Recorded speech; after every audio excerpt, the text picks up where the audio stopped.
Bonjour à tous, j'espère que vous allez bien. Alors aujourd'hui je vais vous faire une comparaison entre deux éditions du Minicat de Florence. Donc le Minicat de Florence est un jeu italien qui est daté par les historiens aux alentours du XIVe ou XVe siècle. Alors ici nous avons le Minicat Etruria qui est une édition Lo Scarabeo, c'est Lo Scarabeo Fabri donc, qui est sorti en 2002 en presse. Alors l'Etruria est un style de Minicat qui est sorti en 1720, enfin aux alentours de 1720. Et ici nous avons un autre Minicat qui est un petit peu plus récent puisqu'il est sorti en 1850. Donc c'est une reproduction bien entendu, c'est pas le jeu original. Donc j'ai voulu vous montrer un petit peu justement les différences entre ces deux éditions, enfin entre ces deux styles différents de Minicat. Alors pour Lo Scarabeo, comme je le disais, nous avons ici l'édition presse Lo Scarabeo Orbis Fabri qui est sorti en 2002.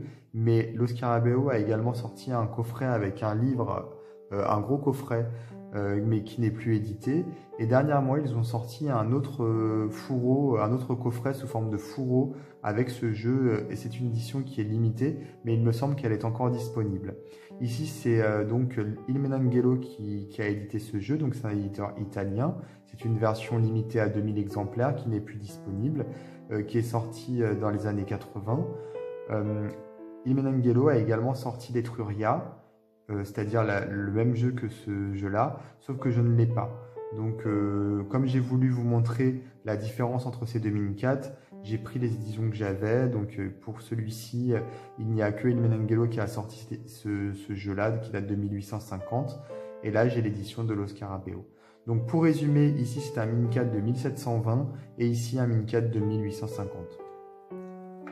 Alors, tout d'abord, Lo Scarabeo. Alors, nous avons un petit dépliant ici. Comme c'est l'édition presse, c'est juste un petit papier avec la présentation du jeu, donc c'est pas forcément très intéressant.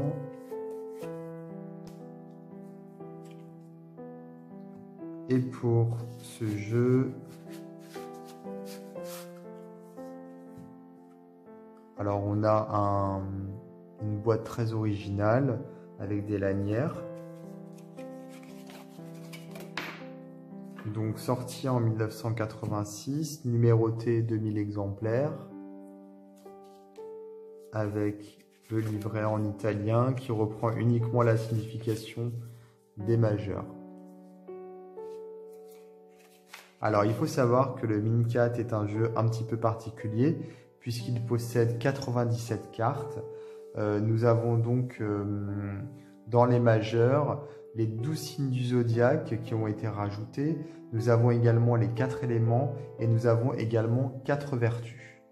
Donc c'est pour ça que ce jeu ne peut pas vraiment s'appeler tarot. C'est sûr qu'on retrouve des figures du tarot comme vous allez le voir lorsque je vais vous montrer les cartes. Mais il y a des cartes différentes. Donc c'est un jeu qui est différent avec un système différent.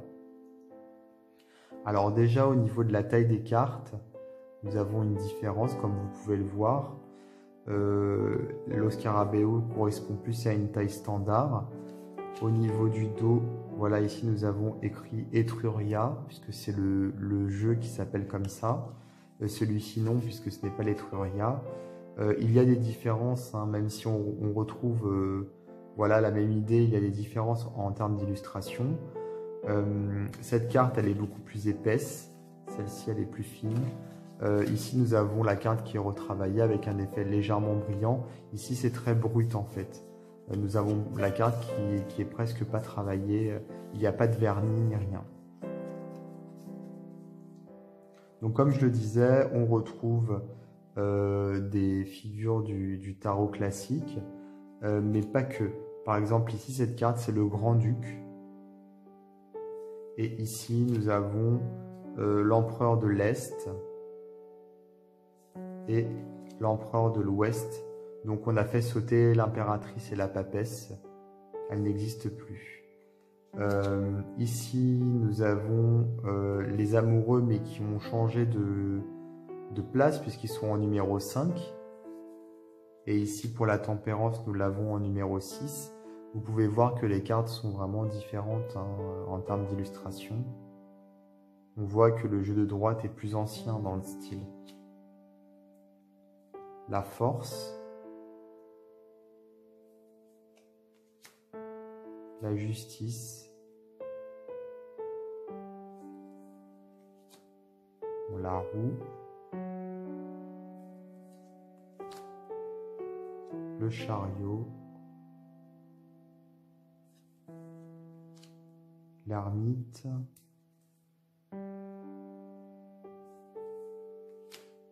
le pendu,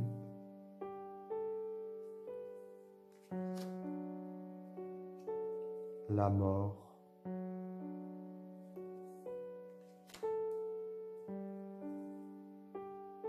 le diable,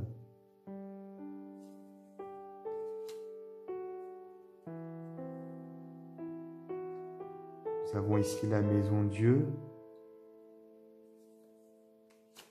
et ici nous avons donc les vertus avec l'espoir, la prudence,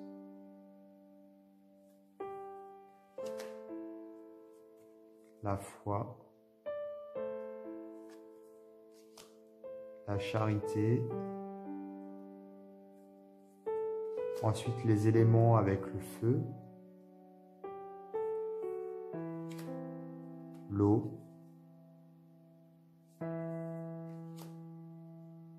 la terre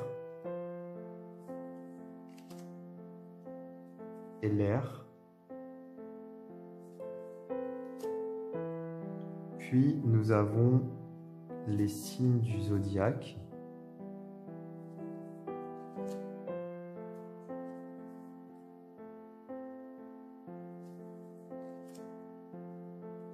Donc 12 cartes.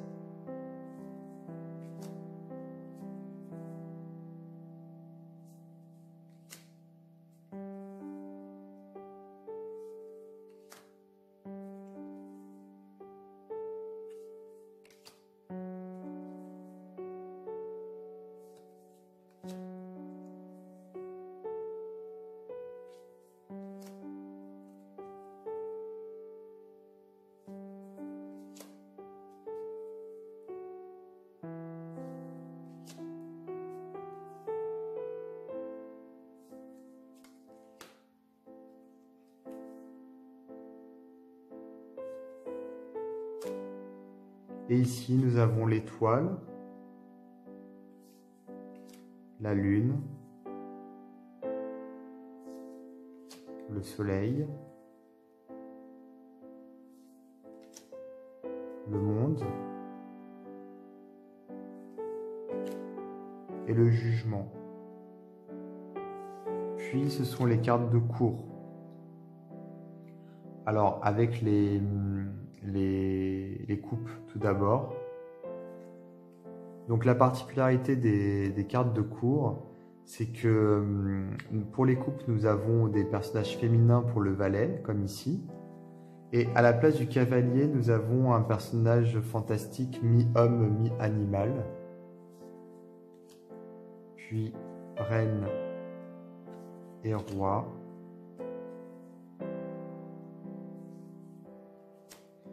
Pour les deniers, c'est pareil, nous avons un personnage féminin pour le valet. Pour le cavalier, encore une créature fantastique mi-homme, mi-animal. La reine et le roi. Pour les épées, par contre, nous avons un valet qui est masculin. Toujours une créature fantastique pour le cavalier.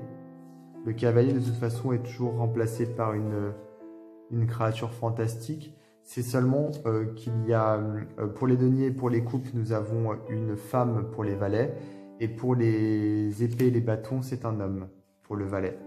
Voilà, ici, c'est les bâtons et c'est un homme également. Et donc, pour le cavalier, encore cette créature fantastique. Ensuite, reine et roi.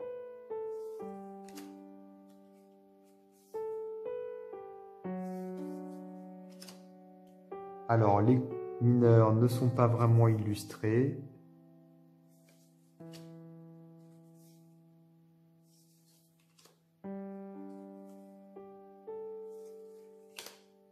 très peu du moins.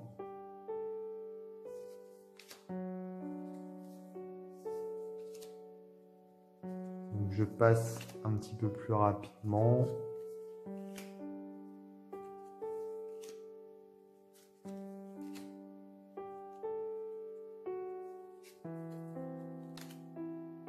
Alors ici, nous avons à gauche un sceau qui dit 1862. Voilà, donc dans les années 1850, c'est ce que je disais.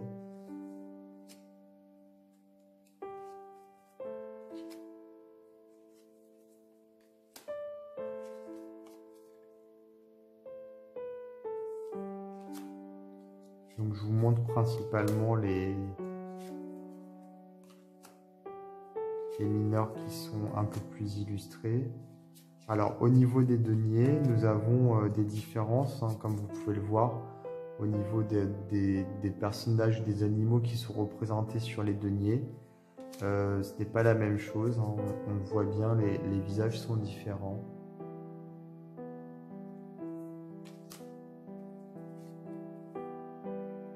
Alors les épées sont les mineurs les plus illustrés, il y a des animaux sur à peu près toutes les cartes.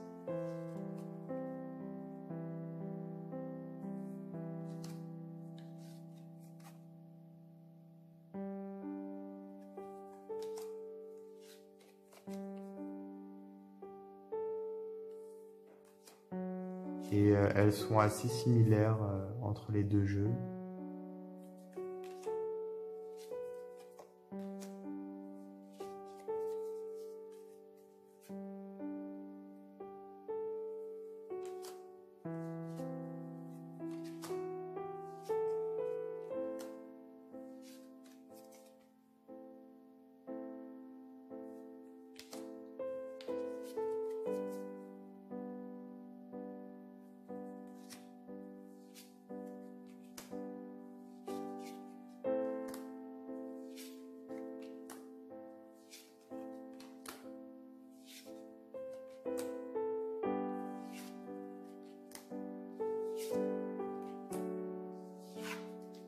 Donc voilà pour ce comparatif, pour ces deux jeux.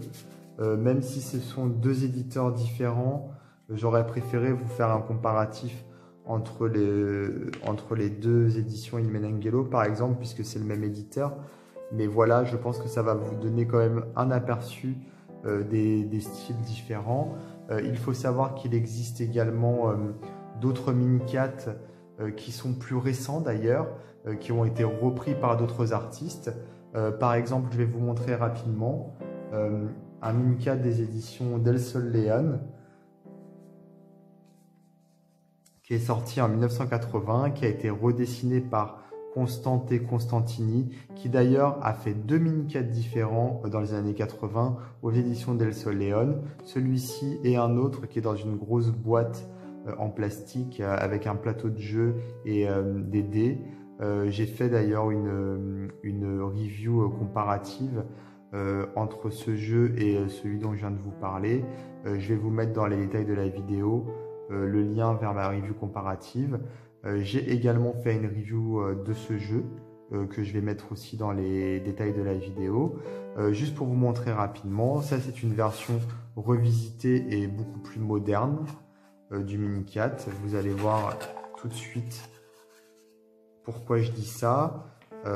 Mais bon, on retrouve quand même l'idée, puisque même si c'est retravaillé, plus moderne, on a un petit peu le même principe en fait, avec voilà les cartes, notamment voilà ici l'espoir pour la vertu. Ici nous avions la prudence, la foi et la charité, donc c'est pour les vertus. Ensuite l'élément feu, l'élément eau, l'élément terre et l'élément air. Ensuite les signes astrologiques. Voilà, donc en fait là c'est une version qui est plus moderne. Tout ça pour vous dire que des mini-cats, même actuellement au niveau contemporain, nous avons des artistes qui continuent à en créer, en dessiner. Donc il en existe voilà, énormément, surtout au niveau historique. Mais bon, on n'en trouve pas tant que ça hein, au niveau des reproductions comment dire, actuelles des jeux historiques. À ma connaissance, il y a l'Etruria et il y a celui-ci. Et puis bon, comme je vous dis, les jeux d'El Sol Leon qui sont plus modernes. Voilà, donc j'espère que cette vidéo vous sera utile. Je vous invite à vous abonner à ma chaîne YouTube pour pouvoir être prévenu lorsque je mets des vidéos en ligne et pour pouvoir faire partie de mes abonnés et suivre mon actualité. Et je vous dis à très bientôt pour d'autres vidéos.